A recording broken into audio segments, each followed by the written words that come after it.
When Marko Yegorowicz, a renowned reclusive botanist, vanished from his wife Valeria, the local police first wrote off the matter as a man just needing privacy.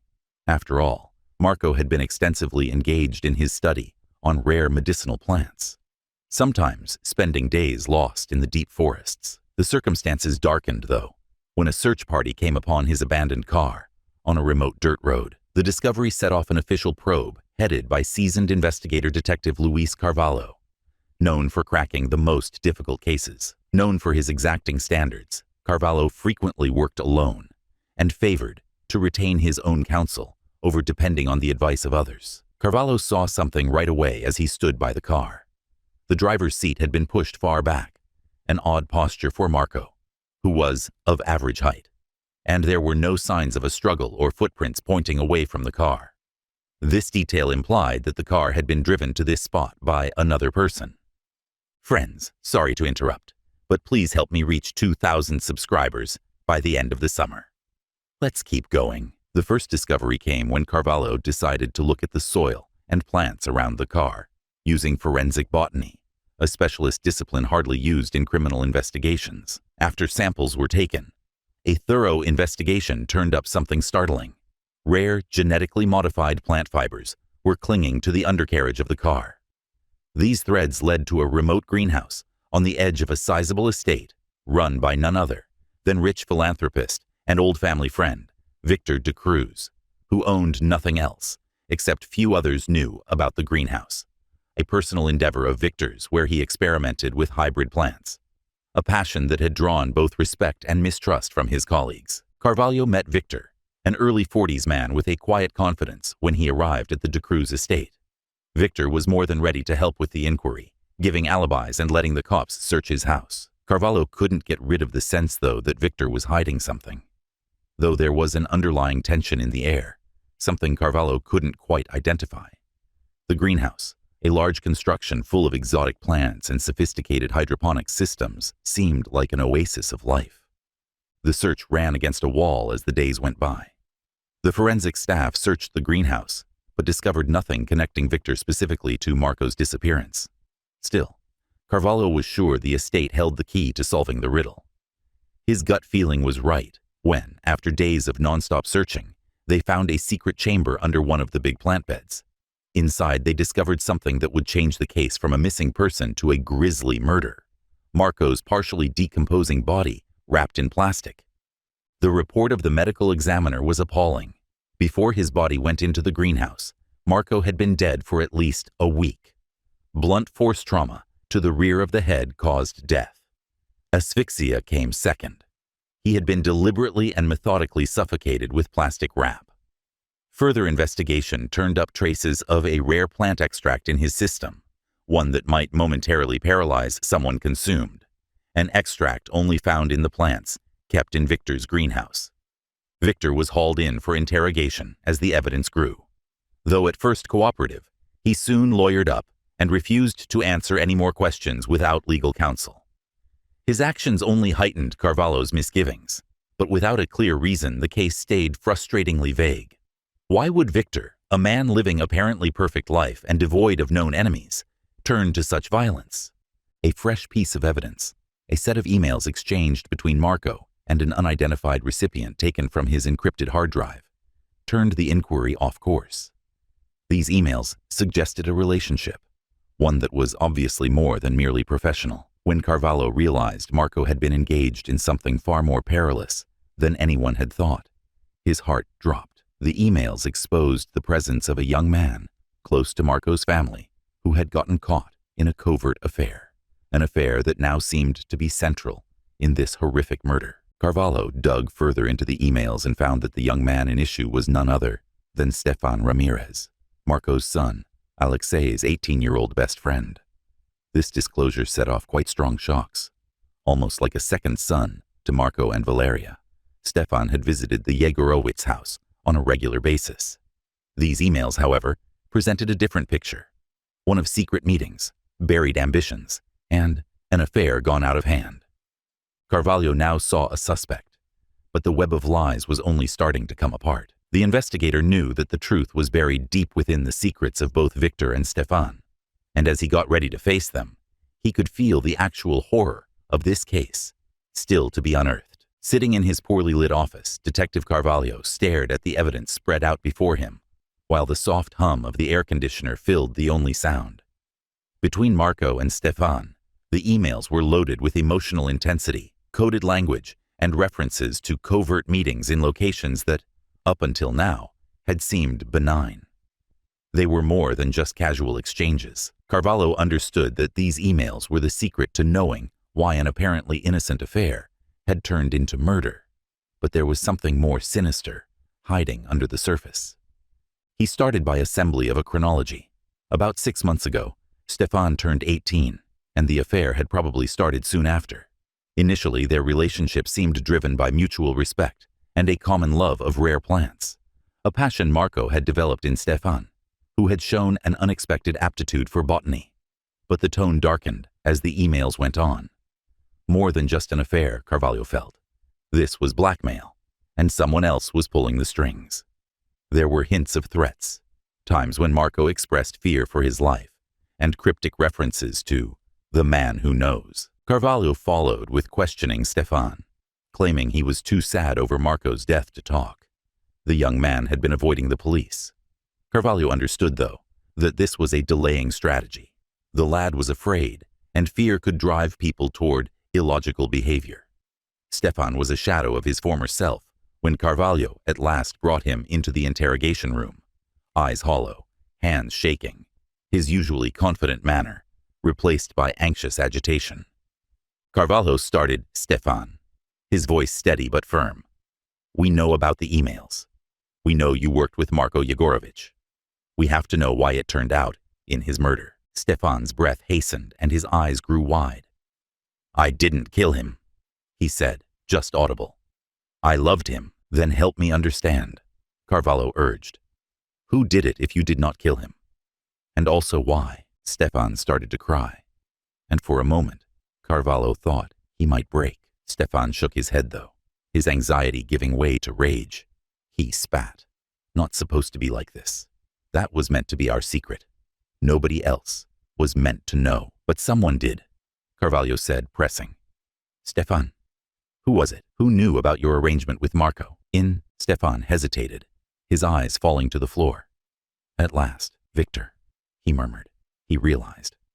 Carvalho got an adrenaline surge. Victor de Cruz. By what means did he learn? Stefan tried to ground himself by wiping his eyes. "Not precisely is what I know. Marco said Victor had been dubious for some time and had seen us together too frequently. But Victor only faced Marco a few weeks ago. He threatened to destroy Marco's career entirely and tell Valeria. Marco panicked. He tried to call it off with me so that we would remain both safe, but you didn't want it to end," Carvalho said for him. Stefan nodded with shame clearly on his face. "I reasoned with Victor, hoping he would back off if I could speak with him. When I visited him, though, he offered me money to avoid Marco. He said he would make sure Marco felt bad about everything when I turned down." Carvalho could see the direction this was pointing, and Marco began to get the threats at that point. Stefan raised his head, terror flitting across it. "Though I know they were awful. I never saw the emails he sent to Marco. Marco claimed Victor was blackmailing him. He would lose everything if he deviated from exactly what Victor wanted." What did Victor want? According to Marco, Stefan tipped his head. "No, Marco simply kept declaring he was imprisoned and that there was no escape. When I saw him last, he claimed he was meeting Victor to try and permanently terminate it." "Marco vanished then," Carvalho said grimly. Although the parts were starting to fit together, Carvalho knew gaps still existed. Victor's role was growing more clear. He was the puppet master, controlling Stefan and Marco for motives yet unknown. Still, the issue begged.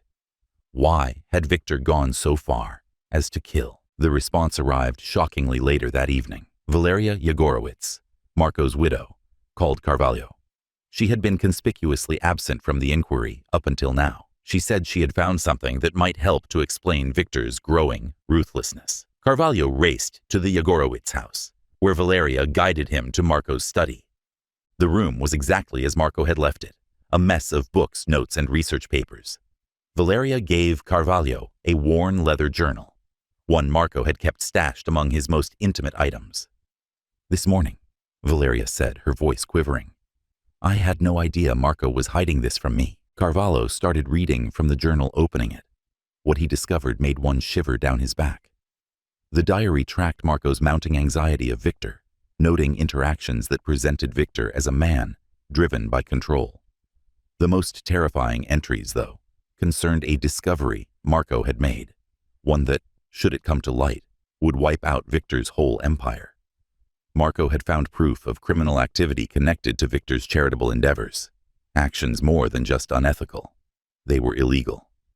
Marco had been compiling proof to reveal Victor, but he had no idea how dangerous it would be. Carvalho closed the notebook, knowing the study was far from finished. Victor's clear goal was to destroy Marco, since he had grown to be a threat to his secrets. One more issue, though, required response. How far would Victor be ready to travel to bury those secrets? Driven away from the Yegorowitz house, Detective Carvalho's mind flew while Marco's journal rested on the passenger side, like a ticking time bomb. At last the parts were coming together, and it was clear Victor de Cruz was a man with everything to lose, not just a scorned lover. Carvalho was unable to get rid of the impression that this case would turn into something far more than anyone had projected. Carvalho put his staff together for a briefing the following morning. Victor de Cruz isn't just our prime suspect, he said, gesturing to the journal. Marco was close to revealing the genius behind a web of criminal activity. He thus had to pass death. Our work now is proving it. Digging into Victor's finances, business contacts, and personal relationships, the team moved quickly. Their findings validated Carvalho's suspicions. Victor's purportedly charitable endeavors were a front for money laundering, illegal rare plant trafficking, even human exploitation. Actually, the man praised as a kind man in the society was a cold and calculated criminal. Carvalho decided it was time to bring Victor back for another round of questioning. Armed now with the damning proof from Marco's diary, Carvalho couldn't get rid of the sensation that Victor was still 2 steps ahead, though he was ready to face the man who had escaped justice for so long. Carvalho had undervalued the extent Victor would go to defend his kingdom, and now he worried that Victor might get even more lethal as the noose tightened. Victor was calm and almost arrogant when he was taken into the interrogation chamber. Though he understood Carvalho had proof, he also knew how to play the game. Detective, Victor said with a cold smile. I've already told you everything I know about Marco. Nothing about his passing concerned me. Carvalho looked back, not flappable under intimidation. Victor, we are aware of the dangers. We are aware of the blackmail and the illicit activities you have been concealing under your charitable cover. You killed Marco since he was ready to reveal you. Victor's smile turned to a steely determination. You lack evidence of any of that, and even if you did, it is my word against that of a dead man, based on the ruckus of someone who is not here to defend himself. Do you really think you can bring me down? Carvalho bent in, his voice low and menacing. You are undervaluing just how much Marco left behind. We have enough to begin piecemeal demolition of your empire. And once we do, your life as you know it will be gone. Thus, it makes no difference what you say. Victor's coolness broke for the first time. His eyes closed and a flutter of something darker passed across his face. He soon took control, though, leaning back in his chair with a disinterested air. Detective, you believe you could scare me. You are running a risky game. Carvalho stayed calm. Victor, it is not a game, just is what I mean here. Carvalho couldn't get rid of the impression that the man was far from defeated, though as he watched Victor being returned to his holding cell. For someone whose whole life was about to collapse, Victor was too calm, too assured. Carvalho had seen that look before, in the eyes of men who knew they had an ace up their sleeve, something that could flip the odds when everything appeared lost. His gut feeling was right when one of his team members called later that evening, claiming the journal was inadmissible as evidence from how it was obtained. Victor's attorney had filed an emergency injunction. Though the legal move was complicated, Victor was clearly trying to buy himself time to cover his tracks by tying the inquiry into red tape. Carvalho cursed while he was breathing. Though Victor was slick, Carvalho was not ready to let him flee justice. He knew he had to probe further and uncover something unchangeable for court challenge. And that's when he recalled Stefan, the young man central to the affair with most to lose from Victor's behavior. Stefan was a wreck, but Carvalho knew he was the secret to opening the case widely. It might be sufficient to bring Victor down if he could get Stefan to testify, so attesting to the whole scope of what had occurred. However, persuading Stefan to turn on Victor would not be simple. The youngster was terrified, and for good reason. Carvalho set up to see Stefan in a safe house, far from Victor's legal team's prying eyes. Stefan arrived looking as though he hadn't slept in days. His hands shook and his eyes haunted. Carvalho understood he had to walk carefully. Stefan was delicate, and pushing him too hard could break him. "Stefan," Carvalho said softly, "I know you're terrified, but you have to tell me everything if you wish to see Marco treated fairly. About Victor as much as the affair. Tell me what he said to you." "He threatened what?" Stefan bit hard, his voice hardly audible. He said he would make sure everyone believed Marco dead. He claimed he had enough authority to make it seem as though I was the one responsible, and that I would spend my lifetime behind bars." Carvalho felt his heart drop. More merciless than Victor had thought, he was ready to ruin the life of a young man in order to preserve his own. "Stefan, you are expected to testify. We need your help to bring Victor down. We can guard you." Stefan raised his eyes, desperate looking. "He will follow after me. If I do this, he will visit my family first. I cannot do this by myself." Carvalho told him he wouldn't be alone. "We will be at your side at every stage. Stefan, only you can stop him though. You owe Marco, as well as yourself." Stefan said nothing for a protracted period. Then slowly he nodded, the terror in his eyes replaced by will. His voice quivering but firm, he said, "I'll do it. I'll testify." Carvalho knew they were about to enter the most dangerous phase of the inquiry as he walked Stefan out of the safe house. Though a cornered animal is the most dangerous of all, Victor was cornered. The trial would be a struggle for survival as much as for justice. Carvalho could only hope he was ready for the approaching storm. The courtroom was crowded, viewers eager to see the trial that had engulfed the community in a manner few had before occupied every seat. Once a revered philanthropist and businessman, Victor de Cruz was now accused of murder, blackmail, and a host of other crimes that had turned his image from saintly to sinister. Stefan Ramirez, flanked by his attorney and Detective Carvalho, who had grown to be his most ardent supporter over the ordeal, sat on the other side of the courtroom. As the century-long trial got underway, the suspense was evident and the air heavy with expectation. Top-notch defense lawyers known for getting their clients out of apparently impossible circumstances made up Victor's legal team. They maintained that Marko Yegorovich had been a troubled man who had developed crazy ideas in his last days.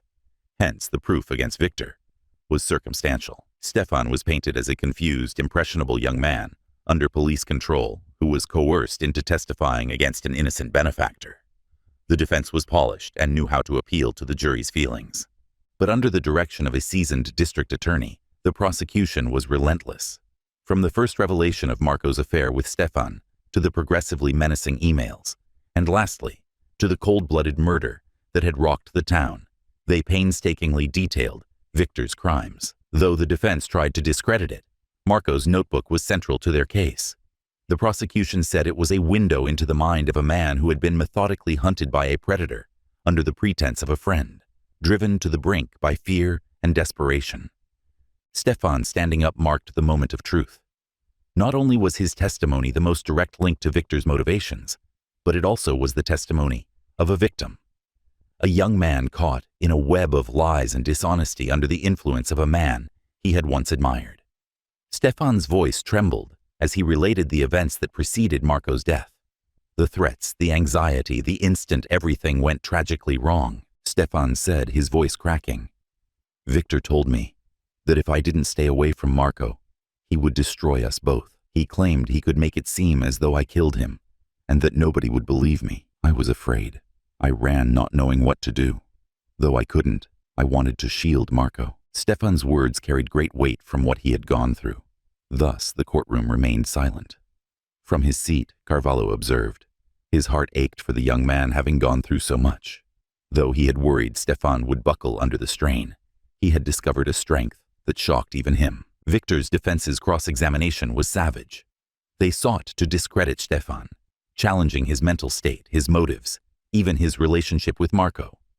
They implied that Stefan had been the initiator, that he had plotted to discredit Victor's impact over Marco out of jealousy.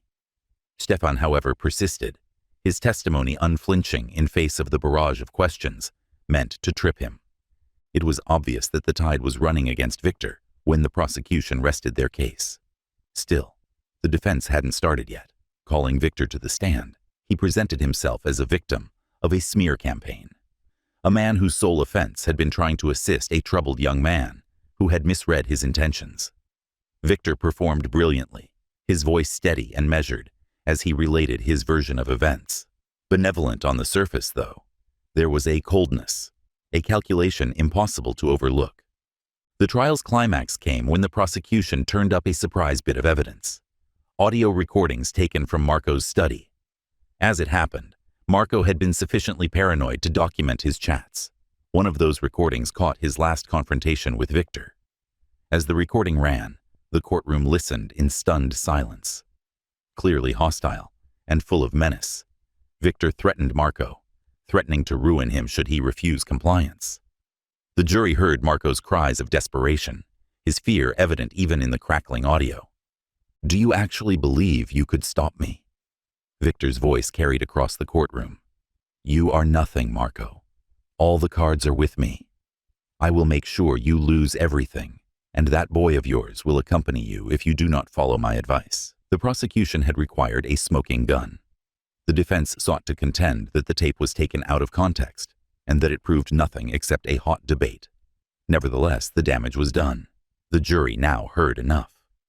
The real Victor de Cruz had been exposed for everyone to see. A man who would stop at nothing to defend his empire, even if it meant ruining the life of people around him. The jury was sent to deliberate following weeks of testimony, arguments, and emotional outbursts. Everyone waiting for the decision in the courtroom could not stand the suspense. The foreman stood and said the words that would confirm Victor's doom when the jury at last came back. Guilty on all points of view. The courtroom went into anarchy. Victor's calm broke as he was hauled away in handcuffs. His expression combined shock and resentment. Overwhelmed by the release that it was at last ending, Stefan started to cry. Carvalho experienced a wave of tiredness, but also a strong sense of gratification. Though at enormous expense, justice had been done. Carvalho found herself thinking about the case as the dust settled. Originally a straightforward missing persons search, it had descended into a story of obsession, manipulation, and murder. Far darker. Though in the end, his arrogance had been his undoing, Victor de Cruz had thought himself untouchable. Marco Yegorowicz was gone, but his passing had not been useless. The man guilty would spend his entire life behind bars. The truth had been found. Though the shadow of the events that had transpired persisted in the air, the community gradually started to return to some degree of normalcy in the weeks following the trial. Once thought to be untouchable, Victor de Cruz's empire was methodically destroyed as detectives found out about his full degree of criminal activity. His riches and power, which had sheltered him for so long, became meaningless when his assets were taken, and his name came to represent greed and dishonesty. Once hailed as a pillar of the society, the man was now hated, his legacy reduced to a warning about power gone bad. Now, free from Victor's immediate threat, Stefan Ramirez battled to reorder his life. The trial had severely taxed him on the mental as well as the emotional levels. He withdrew from public life, from the scene where everyone knew his story. Though the scars of his experiences ran deep, Carvalho had offered him support, helping him link with therapists and legal advisors who could help him rebuild his broken universe. Stefan would find a long and challenging road to recovery. Marco's widow, Valeria Yegorowicz, discovered she was struggling with a complicated mix of relief and loss.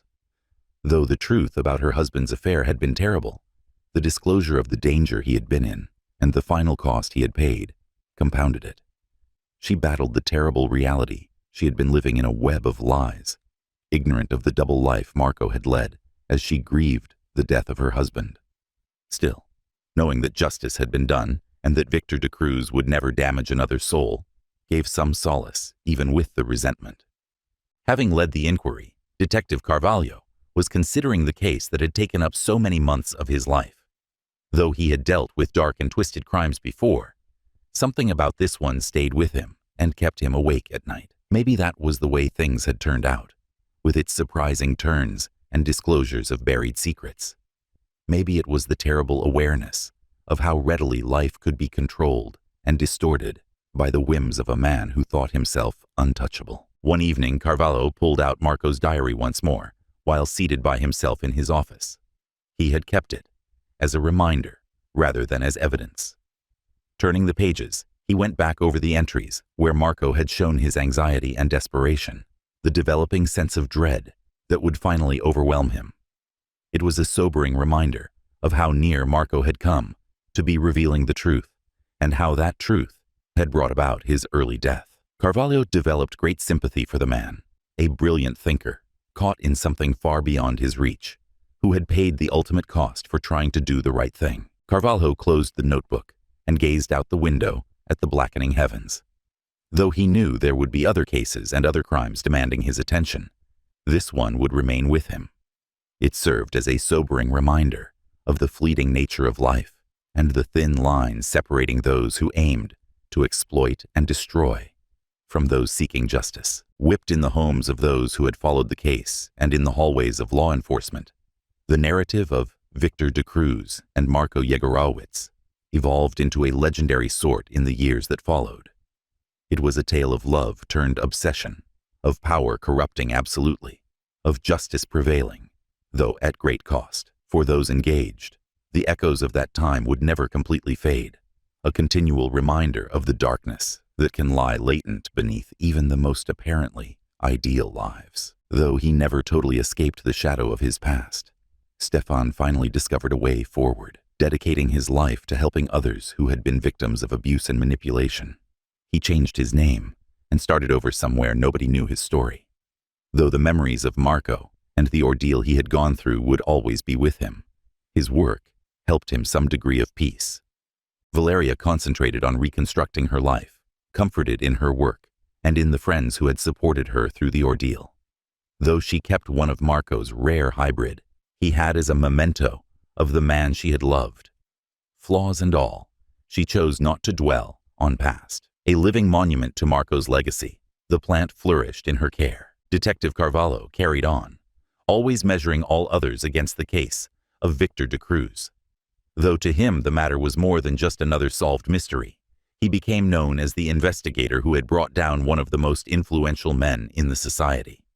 It was a lesson in the complexity of human nature, in the depths of dishonesty, and in the price of truth discovery. And thus, the narrative of Marco Yegorowicz and Victor de Cruz entered history, a chapter in the annals of crime, to be examined and remembered for years to go. For those who had experienced it, however, the events of those terrible months served as a reminder of the thin line separating love from death, and of the continuing power of truth. No matter how profoundly it might be buried, they were more than just a story.